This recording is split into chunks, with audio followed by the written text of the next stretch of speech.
What is going on, guys and girls, and welcome back to the channel once again. So we're commencing this video sitting up in my bedroom, which I've recently redecorated. If we have a little look around, we've got all new built-in wardrobes, that sort of thing, which I've been doing. Still not completely finished, but we're absolutely getting there. Smashed it. What are your projects which you've done during lockdown? Let me know in the comment section down below, because we've been doing loads of stuff around the house. I'm really pleased with how it turned out. Now I want to take a moment at the start of the video to give you an update on the parts which we've got for the forged engine build so far. Now in my bedroom by my bed, I've got a pile of the parts we've been collecting up so far, and I just basically leave it there rather than in the garage. A, because it's so expensive, and B, because it keeps me motivated to crack on with the MX-5. Waking up every morning, seeing those bits, makes me absolutely stoked just thinking about what it's going to be like for the first drive. Enough of me rambling on, let's get to going through these parts. Now, we have got some ARP, I think these are head studs. No, these are main studs, because we need main studs before head studs, which would have been logical for all the main studs. ARP head studs. Now, they're really good. They're so much stronger than the factory, and you can actually remove them and take them back out multiple times, whereas the stock actual nuts and bolts, they are single use only. So that's the reason why I've got that. Now, in this, I'm not going to unwrap it, but you can kind of see it through there. We've got a Skid Nation Sump baffle and oil pan kit, like both the advanced kits. So it's got like the baffle, it's got this baffle plate, basically the highest spec Sump baffle which you can get for the Mark 1 MX-5. So that's going to basically prevent when we're on the harsh acceleration and cornering, the oil sloshes around inside the oil pan, and what it's going to do is it's going to stop that from happening as much. So we've always got oil pressure, and the oil pickup line can always pick up oil. Now I want to rattle through these because this isn't the main topic of the video, but we've got a Gates Engineering water pump, just a slightly upgraded version, a bit better than factory.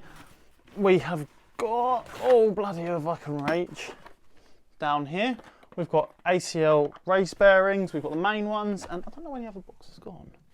What the hell? Oh yeah, here it is. Main bearings and rod bearings. All there. ACL thrust washers, so we've got a full ACL bearing kit for the MX-5, and of course we've got our, if I can pick this up one-handed, honestly the struggles mate, we've got our Wiseco forged pistons. Now just to give you a brief update of where we're at in terms of parts for the engine, we've got most of it now to assemble the bottom end. All we need are the rods, then everything can be machined on the engine, set up, balanced.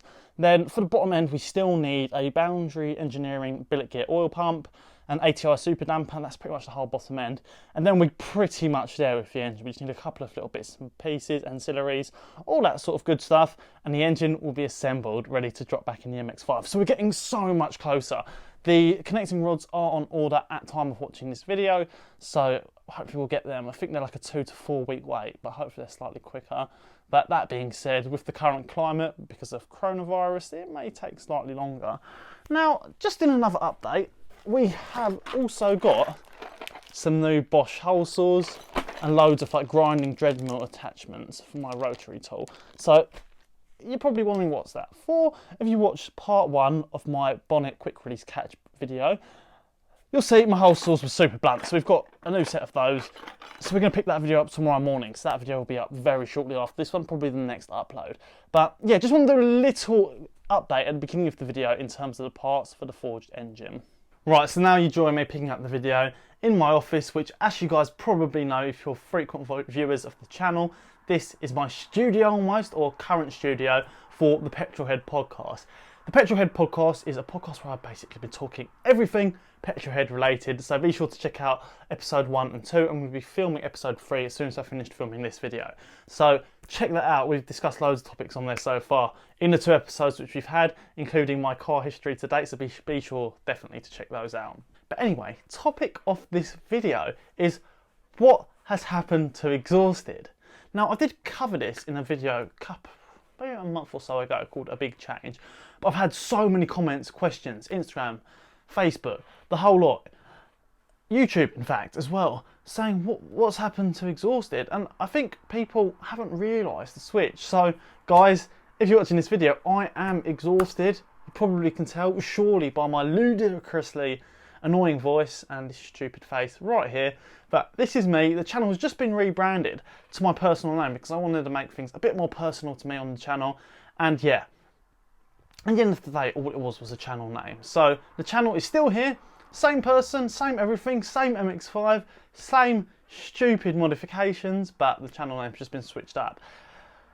Part 2, which I wanted to address in this video, I've had loads and loads. Now this has been probably the bigger question which I've received, and I did also mention this in the other video, but I wanted to make a video basically mainly revolving around these topics to address them in a bit more detail to you guys. And part 2 of the big questions I've been asked is, where are all of your old videos? Now it actually pains me to say that I took them down, but I did it for a reason. There were some videos. Now, before I say this, don't get me wrong, it's so important to stick to your roots, where you came from, etc, etc. And I did bear that in mind when I came to the conclusion I was going to privatise all my videos. Why I did that was because some of those videos were so different to who I am today. You know, I couldn't articulate myself properly. I was so awful at speaking in front of the camera. And I know it's all part of the journey and people like to watch that, but I really wanted to professionalise the channel just for me. And you know what? Any of my long-term subscribers, if you need a tutorial, just hit me up. You know, I'm more than happy to share the private video link with you guys. I don't want you guys to almost be at a loss because of this decision of mine. So yeah, if there are any questions you have on those videos, if you want to, you know, get access to a previous video which I've done, any of the turbo installs, anything like that, please be sure to hit me up in the comment section down below, or shoot me a message over on Instagram and we'll sort something out. You just drop me your email and I can email you the address link right over to you. It'll be an email from like YouTube or whatever that comes up, because it doesn't come from my email address. But hey ho, there's still access to those videos if you guys need them. So yeah guys, this was a really short video. I just really wanted to address those 2 points once again to just solidify kind of my thought process behind that for any of you guys who maybe have missed that video or are still confused. I hope I've summed it up there in an eloquent enough way whereby that makes sense to you. But anyway, thanks for watching. This was a really quick update.